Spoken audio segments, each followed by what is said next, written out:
네, 안녕하십니까. 한국회사법학회 연구이사 진호연입니다. 반갑습니다. 근본 한국회사법학회는 회사법 연구 제33호 제2권을 출판하였습니다. 본 학술지에서는 영문 2편, 국문 9편이 등재되어 총 11편의 우수한 논문이 등재되었습니다.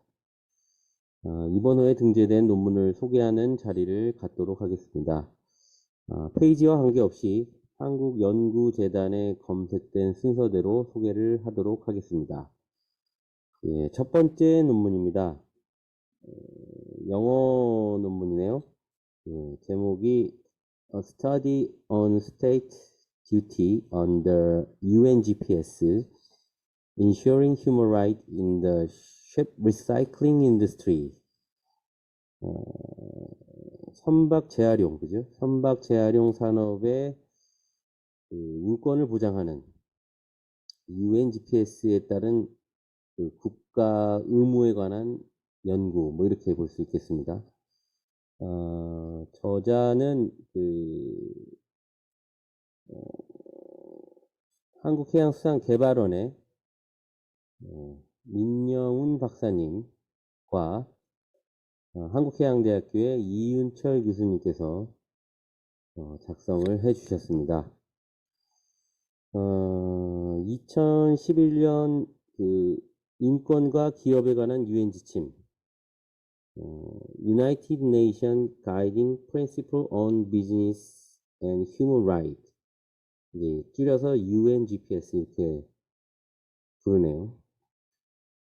이 지침을 이제 채택을 했고, 이 지침은 이제 UN 인권법상 규정된 사항을 다국적 기업과 국가관계에 어떻게 적용할지를 다루는 법원칙을 서술하고 있습니다. 따라서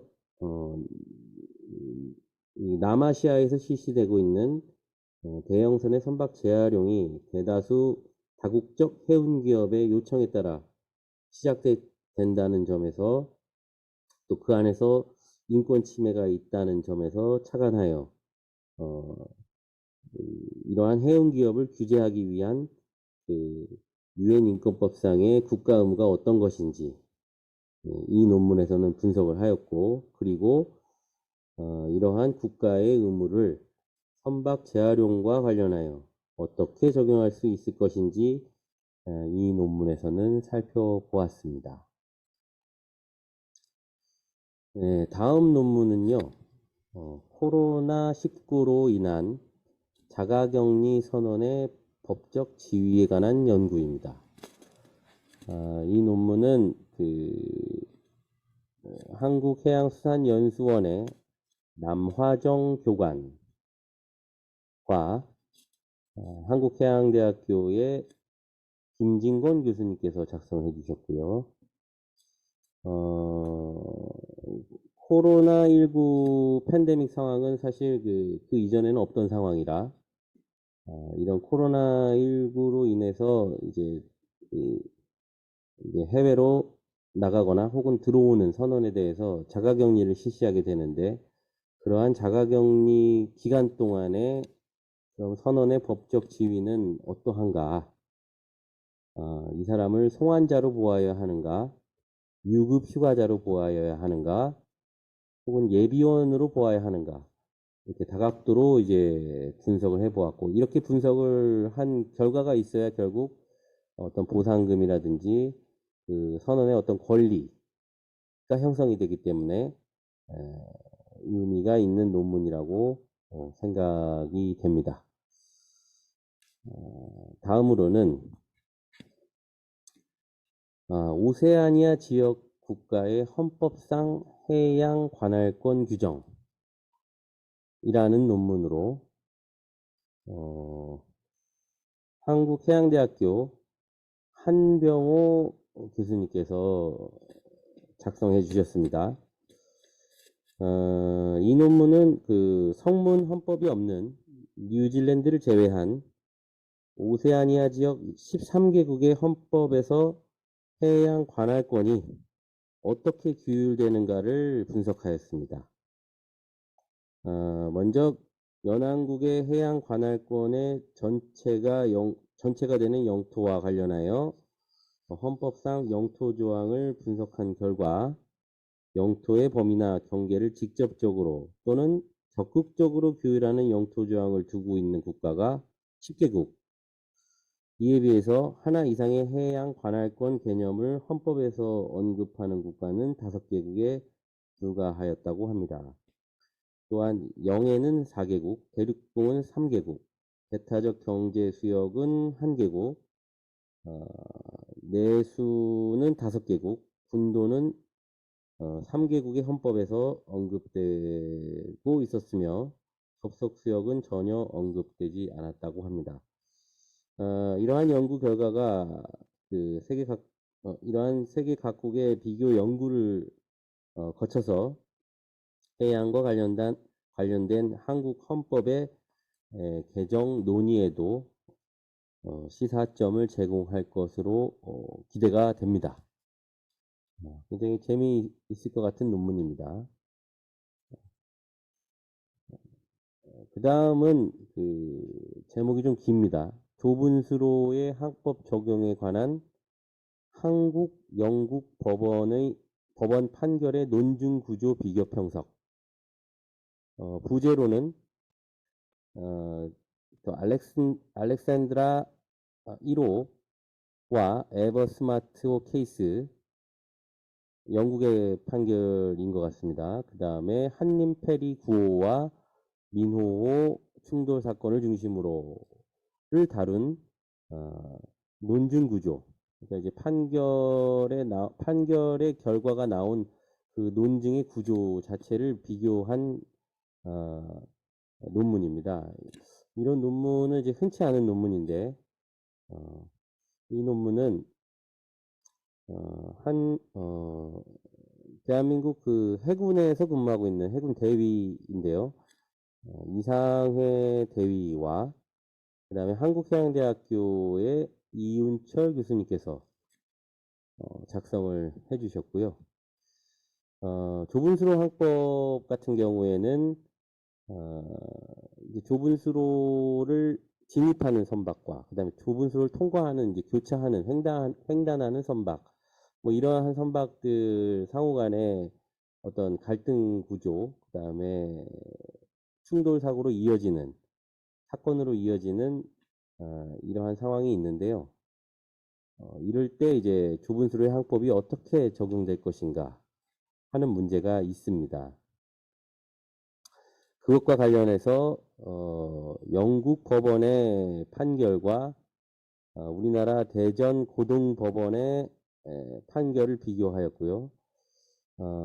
결과는 크게 다르지 않았는데 그 결과에 이르기까지의 어떤 논증 구조는 판이하게 달랐고, 또한 그 우리나라 대전 고등법원의 판결은 어떤 향후에 어떤 지침이 될 만한 판결을 내리지 못하였다라고 비판적으로 검토가 된 것 같습니다.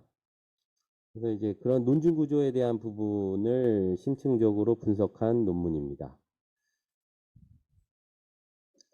다음은 선박 내 괴롭힘을 규제하기 위한 선언법 개선 방안에 대한 연구입니다.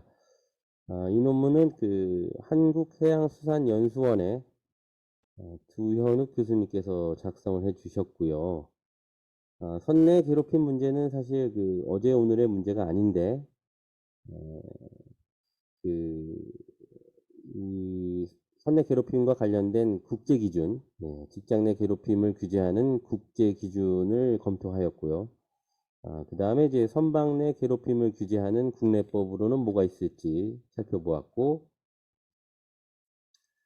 마지막으로 이제 결론부에서는 선내 괴롭힘을 예방하기 위한 우리 법제적 개선 방안에 대해서 제안을 한 논문입니다. 다음으로는 선내 안전보건 관련 선언 내 법적 지위에 관한 연구입니다. 이 논문은 한국해양수산연수원의 김기선 교수님과 한국해양대학교의 전용우 교수님께서 작성을 해주셨습니다. 선내안전보건과 관련돼서는 현재 입법이 되어 있는 상태이지만 선언법의 하위 법령으로서 입법이 되어 있지만은 이제 구체적인 어떤 시행 방안이라든지 규제에 대한 가이드라인은 현재 없는 상태죠. 없는 상태고 그것과 더불어 그것에 대한 어떤 지위 문제, 그 다음에 특히 이 논문에서는 선원이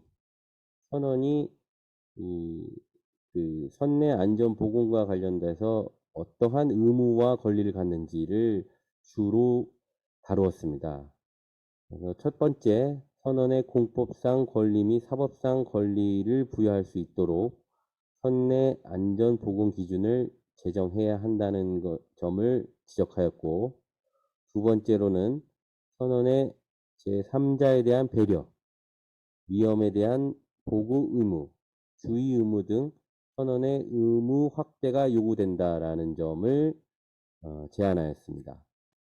세 번째로는 선원법상 안전배려 의무를 명문화하고 선원 스스로 안전보건 기준의 준수 및 이행에 있어서 적극적이고 주체적 역할을 할 수 있게 함과 동시에 안전배려 의무 위반 시 선원의 이행 청구권도 인정되도록 해야 한다고 주장하고 있는 논문입니다.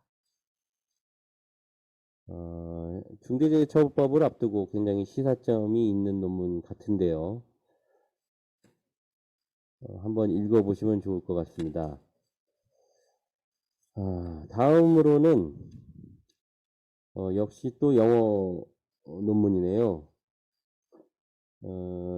The International Legal Framework and Chinese Legislation on the Decommissioning of Offshore Installation 이라고 해서 이제 해양 플랜트죠, 그죠? 오프쇼 인스톨레이션, 해양 플랜트 구조물의 어떤 그 디커미셔닝, 철거와 재활용과 관련된 국제 협약과 중국법을 이제 비교하고 중국법의 개선 방안을 도출하는 논문입니다. 이 논문은 고려대학교의 그 박사 과정 중이신 것 같은데요. 그 지안 QI라는 분과 대련회사대학의 로스쿨에 강사로 근무하고 계신 최정환 박사님께서 작성해 주신 논문입니다. 이런 이 논문의 내용을 살펴보면 오랫동안 선진국을 중심으로 노후화된 해양 플랜트 구조물의 철거 또는 재활용 방안에 대해서 이미 많은 논의가 되었고, 미국 및 유럽에서는 인공어초 재활용 방법을 이용해서 해양 플랜트 구조물을 해체하고 있다고 합니다. 해양 플랜트 구조물 해체에 관한 국제법제 현황 및 문제점에 대해서 살펴보았고, 나아가서 현재 해양 플랜트 해체 산업을 중점적으로 육성하고자 하는 중국의 법제를 검토한 논문이 되겠습니다. 다음으로는 선박 사이버 보안 강화를 위한 입법론적 연구입니다. 이 논문은 한국해양수산연수원의 이은수 교관님과 한국해양대학교의 박성호 교수님께서 작성을 해 주셨습니다. 제목만 보아도 이 논문의 요지가 살펴집니다. 이제 오늘날 그 선박의 운항 시스템에서는 이제 고도의 정보통신 기술이 적용되고 또 필요로 하고요. 역시 그 정보통신 기술이 적용되는 반면 이 사이버 테러에 대한 그 그 취약점도 있을 것입니다. 그러한 선박 사이버 보안에 대한 개념을 살펴보고, 그 다음에 선박 사이버 보안에 대한 그 리스크, 취약점, 위험성 등에 대해서 국제적 대응은 어떤 방식으로 되어 있는지 이렇게 살펴보고, 또 특히 그 최근 국제해사기구 및 이제 각국의 선급 단체들은 선박 사이버 보안 강화를 위해서 지침을 개발하고 배포하고 있습니다. 또한 또 강제성도 부여하고 있습니다. 그러나 우리나라는 선박 사이버 보안과 관련된 법제가 부재한 상태이고, 또 이를 개선하기 위해서 법제 정비가 시급한 상황입니다. 따라서 이 연구에서는 그 법제를 정비하고 그 다음에 체계적 대응 기반을 마련하는 것이 목적이고요. 또 그러한 내용을 살펴보았고, 그런 개선 방안 또한 제시를 한 논문입니다. 네, 다음으로는 UN 해양법상 해양과학조사제도에 관한 국내 입법례를 분석한 것입니다. 이 논문은 한국해양대학교의 임지형 전임연구원께서 작성을 해주셨습니다. 2020년 12월 22일 우리나라는 UN 해양법 협약 당사국으로서 대한민국 국민이 국가 관할권 외측 수역에서 실시하는 해양과학 조사를 규율하기 위하여 기존의 해양조사법을 일부 개정하고 21년 6월 23일에 시행하였습니다. 한편 UN 해양법 협약 제238조는 모든 국가와 권한이 있는 국제기구가 해양과학 조사를 할 수 있는데, 그것은 사안에 따라서 영해, 배타적 경제수역, 대륙부 공해, 심해저 이러한 관할 수역에 따라 그 규정을 달리하고 있고, 이러한 규정이 있음에도 불구하고 양항거리 400캐리 미만의 해양 경계에 대한 합의가 이루어지지 않은 수역의 경우에는 해양과학조사 활동을 하지 못하는 한계가 있다고 합니다. 따라서 2006년 이호도 해양과학기지를 둘러싼 한국과 중국의 분쟁, 2018년 중국의 부의사건, 이러한 사례를 분석하고 우리나라의 입법 태도에 대해서 고찰하는 그러한 논문이 되겠습니다. 다음은 선박 충돌 사고에 따른 어선보험 및 어선원 보험의 구상에 관한 실무상의 문제점이라는 주제로 논문을 작성해 주셨고, 법무법인 지평 부산사무소 임방주 변호사께서 작성을 해 주셨습니다. 어선원 보험은 정책보험이고, 정책보험은 이제 국고보조를 통해서 실시되는 보험이죠. 현재 이러한 어선보험은 수협중앙회에서 보험자로서 역할을 하고 운영하고 있습니다. 해양사고가 발생하면 여러 가지 이 청구 문제, 손해에 대한 청구 문제가 발생하는데, 수협중앙회는 이제 보험자이다 보니까 각종 구상권 청구의 주체가 되기도 하겠습니다. 그래서 본 논문에서는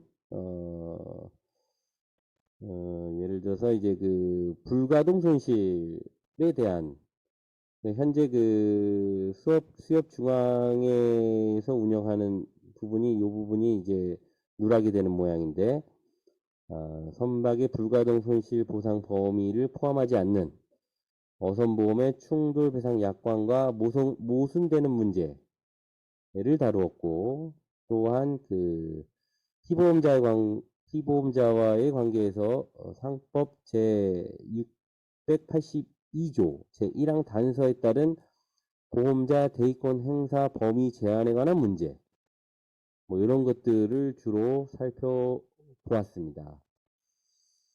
예, 그러한 논문입니다. 네, 다음으로는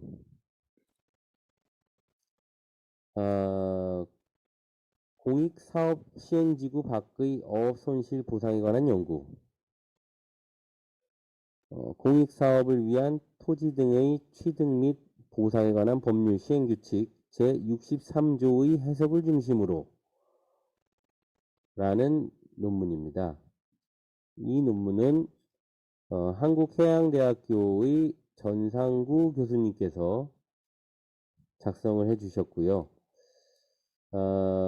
정부 등 그 지자체 등 간의 그 해양을 개발하기 위해서 이런 공익사업지구를 설정을 하고 그렇게 이제 주로 이제 준설이나 뭐 이런 사업을 하게 되는데 그렇게 되면 이제 그 토사가 이동하거나 뭐 이렇게 되는 경우에 이제 발생하는 게 그쪽 주민들이 이제 생계로 하고 있는 어업 손실에 대한 보상을 법률로서 규정하고 보상을 하도록 하고 있는데요.